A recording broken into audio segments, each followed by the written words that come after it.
반갑습니다. 저는 인문학을 요리하는 남자, 인문학 셰프 세범입니다. 자, 오늘 여러분과 다룰 주제는 우리 곁에 온 세계, 다문화 사회를 맞이하다라는 타이틀로 다문화 사회와 관련하여 우리가 현재 어떻게 대처해야 하고 그 대처하는 방식에 있어서 우리 개인의 태도, 더 나아가서 우리 제도적 차원, 이 두 측면이 어떻게 작동해야, 작용해야 우리가 다문화 사회에 온전히 대응할 수 있는지 이와 관련하여 다루도록 하겠습니다. 자, 먼저 선생님이 여러분, 지난 시간까지 우리는 다름을 포용하는 문화 상대주의와 존엄을 지키는 보편윤리에 대해 배웠죠. 오늘은 이 두 가지 무기가 왜 우리의 현실에서 꼭 필요한지 이야기해 볼 거예요.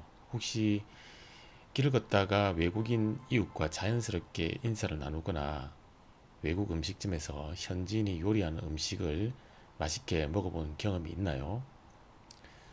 자, 우리가 앞선 논의에서는 다양한 문화적 차이, 그리고 그 다양한 문화적 차이에서 비롯하는 다양한 문화적 패턴, 이러한 문화적 다양성과 패턴을 우리가 어떻게 바라보는 것이 과연 건전한 태도인가와 관련하여 보편윤리를 바탕으로 문화적 다양성을 인정하고 존중하는 관점이 중요하다. 그런 관점이 건전한 태도이다 라고 하는 것까지 우리가 확인을 했는데, 그렇다면 이러한 태도가 단순히 하늘 위에 구름에 떠다니는 것이 아니라 이러한 태도가 지금 여기 21세기 대한민국에서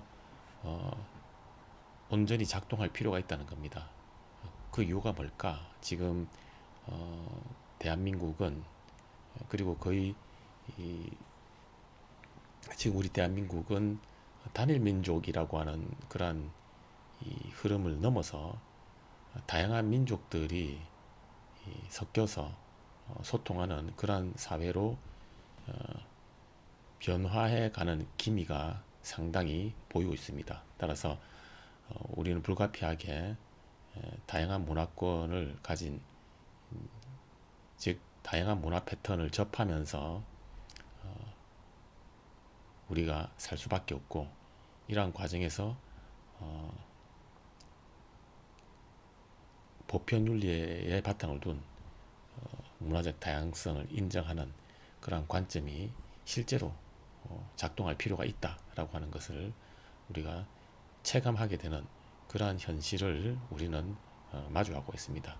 자, 이러한 현실에서 우리가 구체적으로 어떠한 태도, 그리고 어떠한 제도적 장치가 필요한지에 대해서 살펴보는 시간이 될 것 같아요. 자, 그러니까 하윤이가, 네, 저희 동네 마트만 가도 외국인 노동자분들이 엄청 많으세요. 그리고 제 짝꿍도 부모님 중 한 분이 베트남 분이신 이주 배경 청소년이에요. 이주 배경 청소년이에요. 이제는 외국인 이웃을 만나는 게 하나도 낯설지 않아요. 맞아요. 하윤의 말처럼 이제 우리 주변에서 낯선 언어나 문화를 가진 이웃을 아주 쉽게 접할 수 있죠.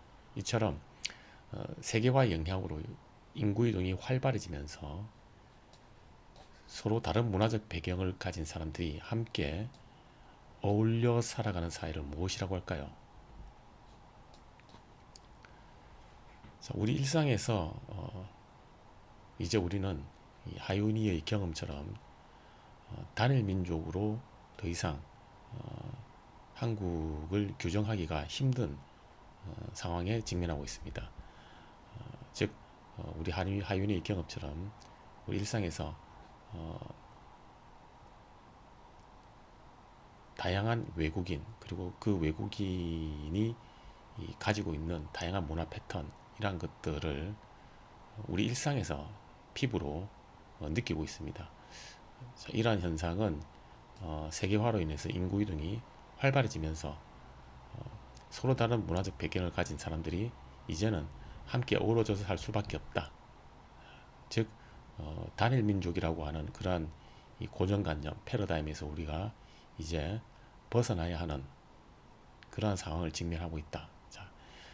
이러한 사회를 무엇이라고 하는가 여기에 대해서 우리 도윤이가 다문화 사회라고 불러요. 경제협력개발기구에서는 총 인구 중 이주 배경 인구가 5%를 넘으면 다민족, 다인종 국가로 분류한대요. 우리나라에도 국제결혼 이주민, 이주 배경 청소년, 외국인 근로자, 유학생 등 외국인 주민의 비율이 꾸준히 증가하고 있어요. 그래서 세계화로 인해서 인구 이동의 활발한, 그리고 그 활발한 인구 이동으로 인해서 지금 현재 한국에서도 다른 이질적인 우리와 다른 문화 패턴을 가진 그러한 사람들과 어우러져 공존할 수밖에 없다.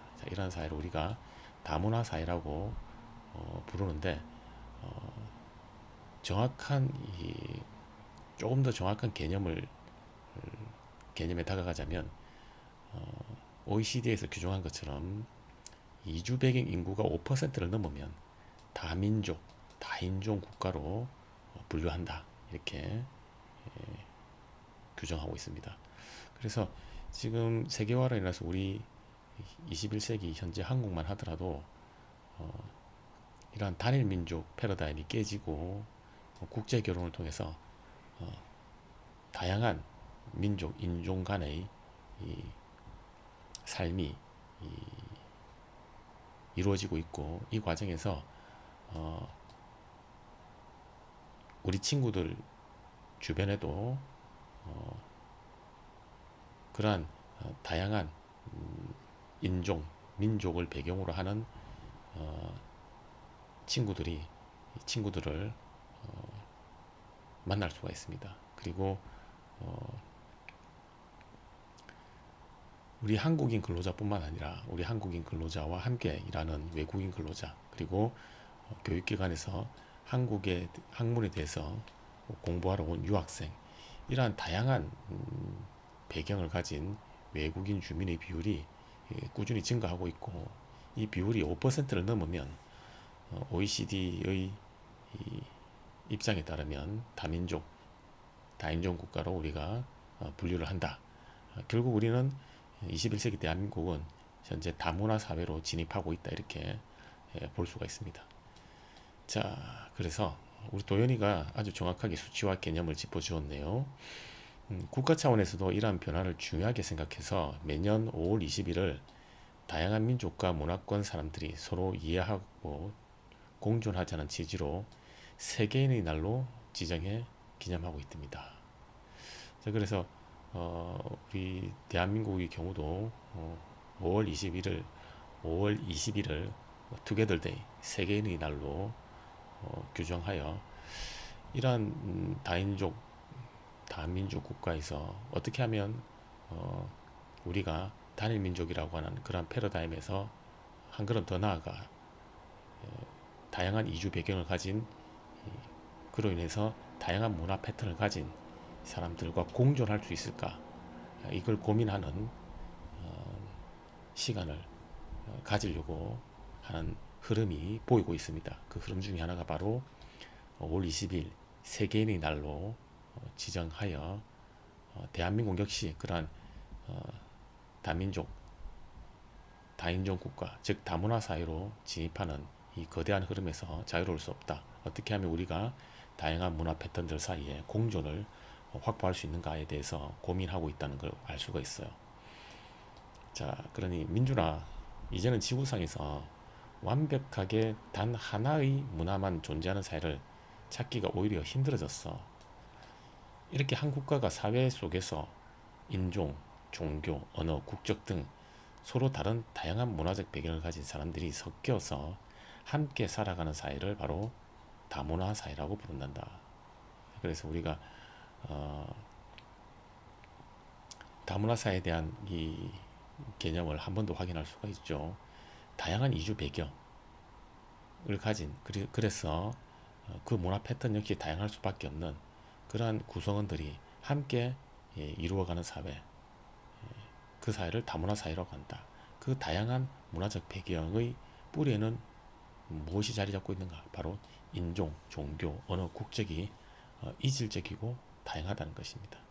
자, 어떻게 하면 그러면 우리가 이렇게 인종도 다르고 종교도 다르고 언어도 다르고 국적도 다른 그로 인해서 문화 패턴이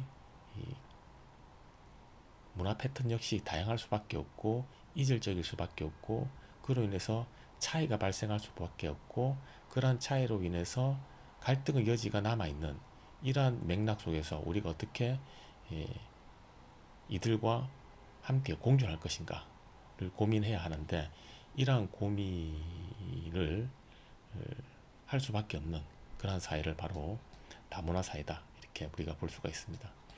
자, 우리나라에도 최근 몇 년 사이에 외국인 노동자분들이나 유학생 그리고 다문화 가정 친구들이 엄청 많아진 것처럼요. 정확히 먼 나라 이야기가 아니라 바로 우리 동네, 우리 교실의 생생한 현실이지. 자, 교통과 통신이 눈부시게 발달하고 세계화가 진행되면서 사람들이 국경을 자유롭게 넘나드는 일이 너무나 자연스러워졌거든. 우리 사회도 이미 빠른 속도로 다문화 사회에 깊숙이 진입했어. 그래서 21세기 대한민국 역시 제가 앞서 강조했던 것들은 이제는 더 이상 단일 민족이라고 하는 패러다임이 유지될 수 없다. 이제 우리는 단일 민족이라는 패러다임을 넘어서 인종, 종교, 국적, 언어가 다른 그로 인해서 다양한 문화 패턴을 가진 사람들과 함께 공존해야 되는 다문화 사회를 우리가 직면하고 있다. 자, 하지만 민주나 다문화 사회가 그림책에 나오는 것처럼 늘 알록달록하고 아름답기만 할까? 냉정하게 현실을 보면 꼭 그렇지만은 않아. 서로 살아온 방식과 생각이 완전히 다르다 보니 작은 오해와 편견이 생기기도 하고 때로는 심각한 차별이나 사회적 갈등으로 번지기도 하지. 자, 우리가 비판했던 제국주의 시대의 낡은 사고방식처럼 우리 문화가 무조건 옳고 너희는 틀렸어 라는 선을 긋는 이런 배타적 태도가 여전히 우리 안에 남아있기도 하니까. 자, 다양한 문화적 배경을 가진 다양한 문화 패턴을 가진 구성원들과 함께 살아야 하는 이 상황을 직면하고 있는데 여기서 그 다양성이라고 하는 것이 항상 긍정적인 측면과 부정적인 측면을 동시에 가지고 있더라. 즉 밝은 측면과 어두운 측면이 동시에 드러나는데 나타나고 있는데 특히 어두운 측면과 관련해서 이 다양성을 우리가 다양한 문화 패턴이라고 하는 것은 곧 무엇을 의미하는가 하면 그 각각의 문화 패턴들 사이에 차이가 있다는 겁니다. 이러한 이 차이가 있다. 일종의 디퍼런스죠. 이 차이가 있다. 자, 그런데 이 인간의 심리적 사고 중에 어떤 측면이 있냐면 이러한 차이를 있는 그대로 받아들이지 않고 이러한 차이가 차별로 이어지는 즉 차이가 차별로 변질되는 그런 왜곡된 생각에 사로잡히기도 합니다. 우리는 즉 차이, 디퍼런스가 차별, 디스크리미네이션으로 변질되는 그러한 왜곡된 생각, 관상으로 변질되기도 한다. 자, 이로 인해서 다양한 오해와 편견이 생기기도 하죠. 그래서 차이가 차별로 변질이 되면 심각한 사회 갈등으로 이어지기도 합니다. 자, 실제로 이러한 것을 우리가 경험을 한 적이 있습니다. 역사적으로 볼 때 제국주의라고 하는 이 맥락 속에서 강대국은 자신의 문화만이 우월하다. 그리고 그 이외의 식민지 대상이 되는 국가의 문화는 열등하다. 즉 우리 문화는 문명화된 우월한 문화이고 식민지 지배를 당하는 착취의 대상이 되는 그 문화는 미개하고 야만적인 열등한 문화다. 자, 그러니 문명화의 방향으로 이끄는 우리의 이 주장, 우리의 의도를 너희는 무조건 따라라. 너희는 틀렸고 우리는 옳다라고 하는 이러한 배타적 태도가 작동하게 되고, 이 과정에서 다양한 갈등, 폭력, 차별, 그리고 인간의 존엄성까지 무참히 훼손시키는 그러한 비극, 이러한 것들을 우리가 역사적으로 경험한 사례가 있습니다. 자, 그런데 지금은 이 한 국가 내에서 이러한 다양한 문화 패턴을 가진 사람들이 어울려 살아가야 하는 그러한 상황에 직면하다 보니까 이러한 차이가 차별로 이어지는 이러한 이 생각의 왜곡이 역사적인 이 유물이 아니라 지금 현재 우리가 직면해야 하는 그러한 상황이라고 볼 수 있어요. 그런데 이러한 상황 속에서 우리가 여전히 이 제국주의라고 하는 패러다임에 뿌리에 자리 잡고 있는 자문화 중심주의, 즉 우리 문화가 우월하고 너희 문화는 열등하다, 우리 문화의 패턴만이 절대적 기준이다 라고 해서 열등하고 미개하다고 낙인을 찍는 그 문화를 배타적인 태도로 취급하는 그러한 방식이 결코 이러한 다문화 사회에서 원만하고 아름다운 인간관계를 작동시키는데 큰 장애물이 된다는 걸 우리가 충분히 예측을 할 수가 있습니다. 자, 그래서 다문화 사회에서는 서로 다름을 인정하고 틀림이 아니라 차이로 받아들이는 성숙한 시민의식이 그 어느 때보다 절실하게 필요하단다. 나와 다른 문화를 있는 그대로 존중하면서도 우리 사회의 질서를 함께 지켜나가는 지혜를 발휘해야 진짜 건강하고 행복한 다문화 사회를 만들 수 있는 거지.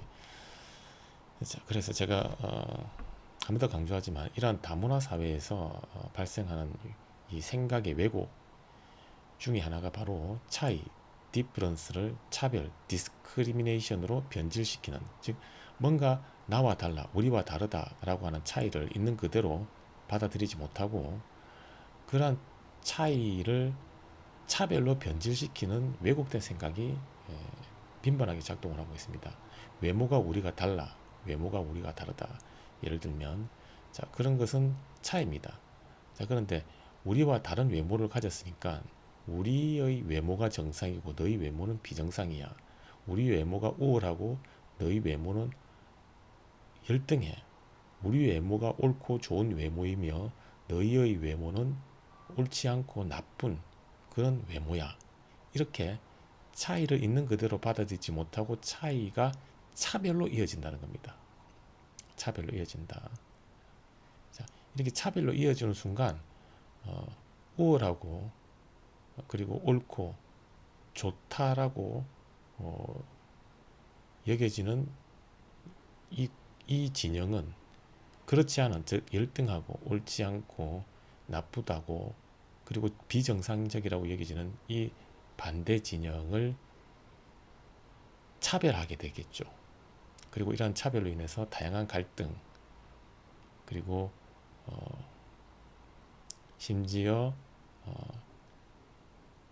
열등하고 비정상이라고 여겨지는 그 진영에 대해서 그 진영의 인간적 존엄성, 인간의 존엄성까지 무시하는 그러한 배타적 태도가 작동할 수 있다는 거예요.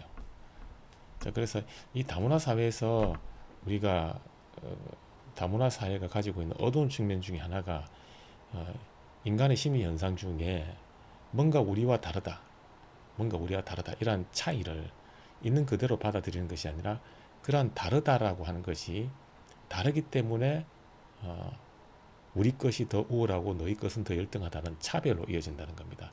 이 차이가 차별로 이어지는, 즉 차이와 차별을 온전히 구분하지 못하여 혼동하는 이러한 왜곡된 심리 현상으로 인해서 갈등이 발생한다라고 하는 걸 우리가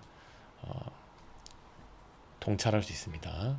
자, 이어서 자, 그런데 여기 선생님이 중요한 질문을 하나 던져볼게. 이렇게 다양한 문화가 한 곳에 섞여 살아가는 것은 우리 사회에 어떤 영향을 미칠까? 나와 다른 사람들과 부대끼며 살아가는 이 다문화 사회는 우리에게 위기일까? 아니면 기회일까? 자, 그런 지우가 저는 엄청난 기회라고 생각해요.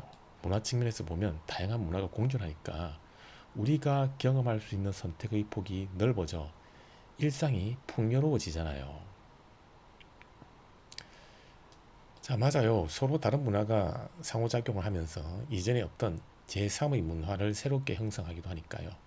자, 결국 국가 전체의 문화 발전에도 큰 계기가 될 수 있어요. 문화적 다양성 증진을 촉진하는 거죠.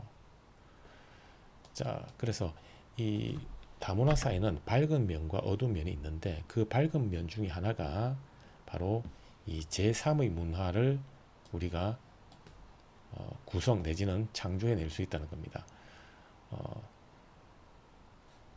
예를 들면 A라는 문화 패턴을 가진 문화가 제1의 문화라고 하고 B라고 하는 문화 패턴을 가진 문화가 제2의 문화라고 한다면 이 두 문화의 공존, 섞임으로 인해서 기존의 제1의 문화와 제2의 문화에 없던 새로운 차원의 제3의 문화가 출현할 수도 있다. 그러니 문화가 더욱 다양해진다. 자, 이렇게 문화가 다양해진다는 것은 결국은 우리가 조금 더 창의적으로 변화한다. 이것을 의미한다고 볼 수가 있어요.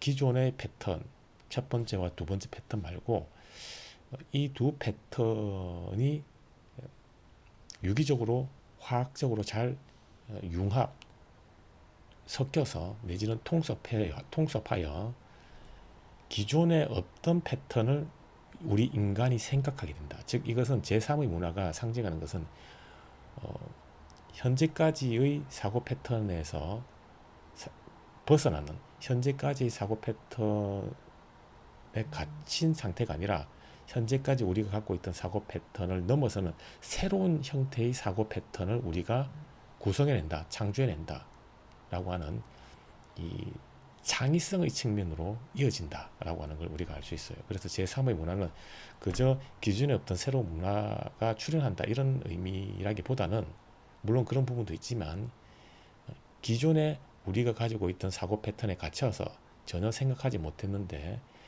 제2의 사고 패턴을 가진 문화를 접하다 보니까 제1과 제2의 사고 패턴에 없던 새로운 사고 패턴을 우리가 이제 할 수 있게 되었다. 우리가 새로운 사고를 할 수 있게 되었다라고 하는 이런 창의성으로서의 밝은 측면도 있다라는 거예요.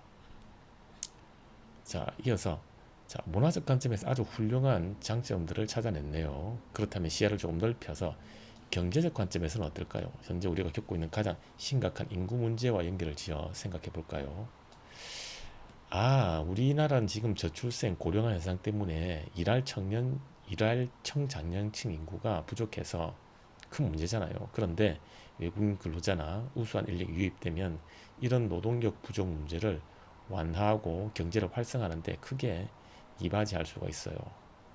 자, 그래서 현재 우리가 직면한 이 저출산과 고령화로 인해서 생산 가능한 인구가 부족하다. 그런데 이 다문화 사회로 인해서 외국의 인적 자원이 유입이 되면 이러한 현재의 문제로 인해서 생산 가능한 인구가 부족한 그로 인해서 국가 전체의 경쟁력이 다운되는 그러한 상황에 우리가 대응할 수 있지 않느냐 역시 밝은 측면으로 보고 있어요. 그래서 앞서 드린 것처럼 문화적 측면에서 제3의 문화가 출현한다는 창의성이 도약할 수 있고 그리고 경제적 측면에서 이 국가 경쟁력이 약화될 수 있는 저출산과 고령화 문제를 해결할 수 있다라고 하는 밝은 측면이 있을 수 있다는 겁니다.